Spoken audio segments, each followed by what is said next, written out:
तो हिमाचल प्रदेश के चुनाव में 10 दिन से भी कम का वक्त बचा है और गुजरात चुनाव की तारीखें जो हैं वो भी घोषित हो गई हैं। कल ही आप लोगों ने सुन ही लिया कि 1 तारीख और 5 तारीख यानी 1 दिसंबर और 5 दिसंबर को गुजरात में मतदान है और दोनों राज्यों में काउंटिंग जो है वो 8 दिसंबर को है। आप जानते ही हैं कि दोनों राज्यों में बीजेपी की सत्ता है और बीजेपी पूरा जोर लगा रही है कि किसी तरह दोबारा सत्ता उसके हाथ में आ जाए। प्रधानमंत्री नरेंद्र मोदी, गृह मंत्री अमित शाह, बीजेपी के राष्ट्रीय अध्यक्ष जेपी नड्डा, यूपी के मुख्यमंत्री आदित्यनाथ योगी, इन तमाम नेताओं के साथ साथ बीजेपी के कई सारे मंत्री, ढेर सारे मंत्री और स्टार प्रचारकों का जत्था बार बार हिमाचल प्रदेश और गुजरात जा रहा है और सभाएं करता नजर आ रहा है। बीजेपी अपनी आसान जीत का दावा कर रही है दोनों राज्यों में। बीजेपी समर्थित मीडिया भी यही दिखा रहा है कि बीजेपी के मुकाबले कहीं कोई है ही नहीं। कभी कभार आम आदमी पार्टी का नाम बीच में आ जाता है, लेकिन कांग्रेस को न तो बीजेपी के नेता और न ही बीजेपी समर्थित मीडिया इन दोनों राज्यों के चुनावी मुकाबले में बता रहे हैं। तो सवाल यह है कि अगर चुनाव इतना आसान है और कांग्रेस कहीं रेस में है ही नहीं, तो फिर बीजेपी के नेताओं को घूम फिर करके कांग्रेस और गांधी परिवार पर निशाना क्यों साधना पड़ रहा है? अगर बीजेपी को कांग्रेस तगड़ी फाइट नहीं दे रही है, तो फिर बीजेपी नेताओं की टोली जो है उनको दोनों चुनावी राज्यों में चक्कर क्यों काटने पड़ रहे हैं? अगर कांग्रेस को जनता पसंद नहीं कर रही है, तो फिर राहुल गांधी की भारत जोड़ो यात्रा में हर दिन पहले से ज्यादा लोग क्यों जुट रहे हैं? क्यों राहुल गांधी की एक झलक पाने और उनके साथ 2 कदम चलने पर लोग गदगद हो रहे हैं?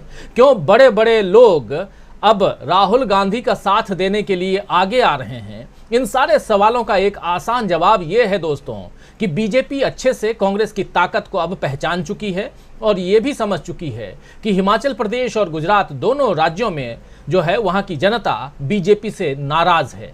जी हां, ये बात मैं अपने दम पे नहीं बल्कि एक सर्वे एजेंसी, बहुत नामी गिरामी सर्वे एजेंसी है सी वोटर, और इस कार्यक्रम की शुरुआत करने से पहले सी वोटर का एक सर्वे एबीपी न्यूज पर आया है, उसके आधार पर यह बात कह रहा हूं। बेसलेस बात नहीं कह रहा हूं, आधार पर बात कर रहा हूं। सी वोटर ने एक ओपिनियन पोल के लिए गुजरात की जनता से पूछा कि क्या सरकार बदलना आप चाहते हैं? तो जवाब में 43% यानी 43% लोगों ने कहा कि वे सरकार से नाराज हैं और इसे बदलना चाहते हैं। वहीं 34% लोगों ने कहा कि नाराज तो हम हैं लेकिन सरकार नहीं बदलना चाहते हैं। केवल 23% लोग सरकार से न नाराज हैं और न उसे बदलना चाहते हैं।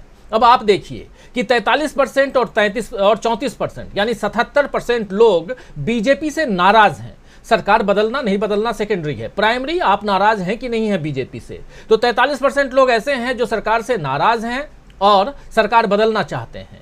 34% ऐसे लोग हैं जो सरकार से नाराज हैं लेकिन सरकार नहीं बदलना चाहते हैं। लेकिन सरकार से नाराज हैं वाले कितने परसेंट लोग हो गए? ये 77% लोग हो गए जो सरकार से नाराज हैं।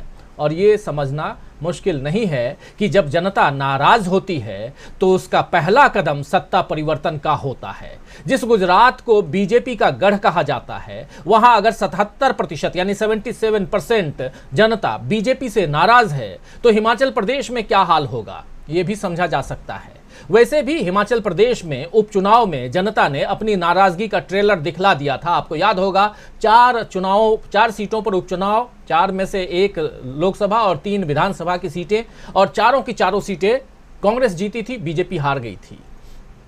और आज प्रियंका गांधी की रैली जो हिमाचल प्रदेश में थी, कांगड़ा क्षेत्र में, वहां प्रियंका गांधी की रैली में जो भीड़ उमड़ी है उससे आगे की पिक्चर समझी जा सकती है।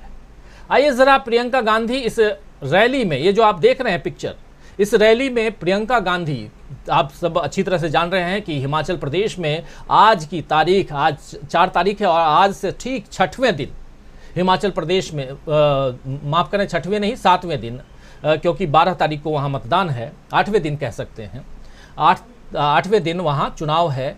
और प्रियंका गांधी जिस प्रकार यहाँ अपनी ताकत झोंक रही हैं, उससे समझा जा सकता है कि कांग्रेस के साथ प्रियंका गांधी को देखने के लिए, सुनने के लिए जो भीड़ आ रही है, उससे भी साफ साफ समझ में आता है कि वहां सत्ता परिवर्तन की लहर है।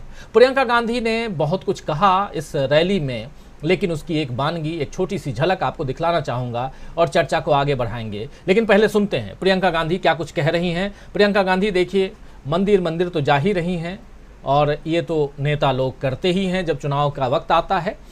इसमें कोई, चाहे प्रियंका हो, चाहे राहुल हो, चाहे मोदी हो, चाहे अमित शाह हो, चाहे अब नए नवेले केजरीवाल हों, सब मस्जिद दूर की बात, लेकिन मंदिर तो ज़रूर जाते हैं। आइए सुन लेते हैं क्या कुछ कह रही हैं प्रियंका गांधी। क्या कह रहे हैं ये भाजपा के लोग? कांग्रेस पार्टी कहती है 1 लाख रोजगार दिलवाएगी, किस आधार पर कह रही है? मैं आपको ये नहीं कह रही हूं कि आप सबकी बात माने, अपने विवेक से अपना मन बनाइए। कांग्रेस पार्टी क्यों कह रही है कि 1 लाख रोजगार देगी? छत्तीसगढ़ के मुख्यमंत्री बैठे हैं, भूपेश बघेल जी बैठे हैं, इन्होंने 5 लाख रोजगार दिलवाए हैं, 5 लाख 3 सालों में। राजस्थान में कांग्रेस की सरकार है, 1,30,000 नौकरियां दिलवाई हैं। यहां पे हिमाचल में क्या स्थिति है मैं बताती हूं। 63,000 सरकारी पद खाली हैं 5 सालों से। 63,000 युवाओं की नौकरियां खाली पड़ी हैं, लेकिन आपको दी नहीं है। जब हम कहते हैं 1 लाख रोजगार देंगे, इनके मुख्यमंत्री कहते हैं ये तो हो ही नहीं सकता। मगर मैं पूछना चाहती हूं, जब हिंदुस्तान की संपत्ति, जब भारत के पीएसयू अपने उद्योगपति मित्रों को बेचना चाहते हैं तो वो संभव है, वो हो सकता है। नौजवानों को 1 लाख रोजगार नहीं मिल सकता, लेकिन पीएसयू बेच सकते हैं, वो हो सकता है। पुरानी पेंशन हम कहते हैं हम देंगे, किस आधार पर कह रहे हैं? इसलिए नहीं कह रहे हैं कि हम चुनाव के मंच पे खड़े हैं, हम इस आधार पर कह रहे हैं कि छत्तीसगढ़ में, राजस्थान में हमने किया है, हम दे रहे हैं पुरानी पेंशन।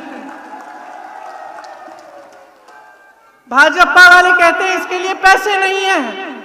मैं उनसे पूछना चाहती हूं कि बड़े बड़े उद्योगपति मित्र हैं आपके, उनके लिए 20,000 30,000 करोड़ रुपए का कर्ज आप माफ करने के लिए तैयार हैं, उसके पैसे कहां से आए?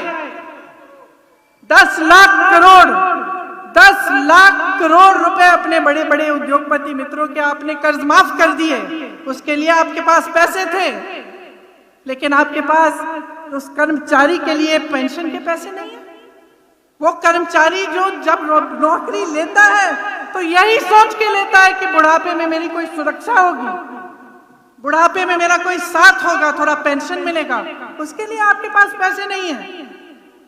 लेकिन बड़े बड़े उद्योगपतियों के नाम लीजिए, उनके लिए पैसे हैं, उनके कर्ज माफ हो रहे हैं। मन बना लिया है क्या? मन बना लिया है कि नहीं? रोटी पलटेंगी कि नहीं?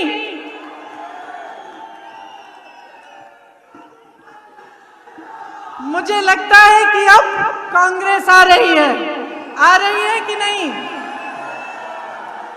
एक बार जोर से बोलिए, कांग्रेस आ रही है। देखिए, कांग्रेस का एक एक कार्यकर्ता आज गांव-गांव में काम कर रहा है, एक एक नेता दौड़ रहा है, प्रचार कर रहा है, काम कर रहा है। भाजपा के नेता क्या कर रहे हैं आजकल? क्या कर रहे हैं? बगावत को रोकने की कोशिश कर रहे हैं। इतने बागी हैं कि संभाल नहीं पा रहे हैं। क्यों? क्योंकि उनको भी मालूम है कि कांग्रेस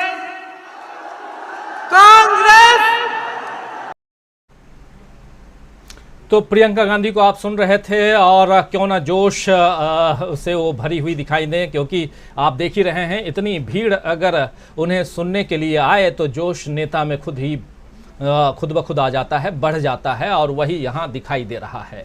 प्रियंका गांधी अपनी बात रख रही हैं और कह रही हैं कि कांग्रेस आ रही है। बीजेपी नेता भी अब जमीनी हकीकत समझने लगे हैं। इसीलिए एक टीवी चैनल को दिए हुए एक विशेष इंटरव्यू में जेपी नड्डा, जो राष्ट्रीय अध्यक्ष हैं बीजेपी के, उन्होंने राहुल गांधी को टुकड़े टुकड़े गैंग के साथ बता दिया और उनकी भारत जोड़ो यात्रा पर सवाल उठाए हैं। वहीं हमीरपुर में अनुराग ठाकुर, जो केंद्रीय मंत्री हैं, आते हैं वहीं से, यानी हिमाचल प्रदेश से, और धूमल साहब के बेटे हैं। उन्होंने कहा है कि भाई बहन यानी राहुल गांधी और प्रियंका गांधी में नहीं बन रही है, आपस में नहीं बन रही है, दोनों में लड़ाई हो गई है। इसीलिए भारत जोड़ो यात्रा को 1.5 महीने हो गए, लेकिन बहन प्रियंका गांधी जो हैं वो यात्रा में शामिल अभी तक नहीं हुई हैं। साथ ही उन्होंने भी राहुल गांधी को टुकड़े टुकड़े गैंग के साथ यात्रा करने वाला बताया है। तो चुनाव के वक्त टुकड़े टुकड़े गैंग जैसे शब्दों का इस्तेमाल राहुल गांधी के खिलाफ करना, यह बतला रहा है कि बीजेपी को अब राहुल गांधी से डर लग रहा है। तो आइए दोस्तों, न्यूज पॉइंट में आज चर्चा इसी पॉइंट पर करेंगे कि क्या जनता की नाराजगी बीजेपी पर भारी पड़ेगी? क्या राहुल गांधी की बढ़ती लोकप्रियता से डर गई है बीजेपी? और क्या हिमाचल प्रदेश और गुजरात में आ रही है कांग्रेस?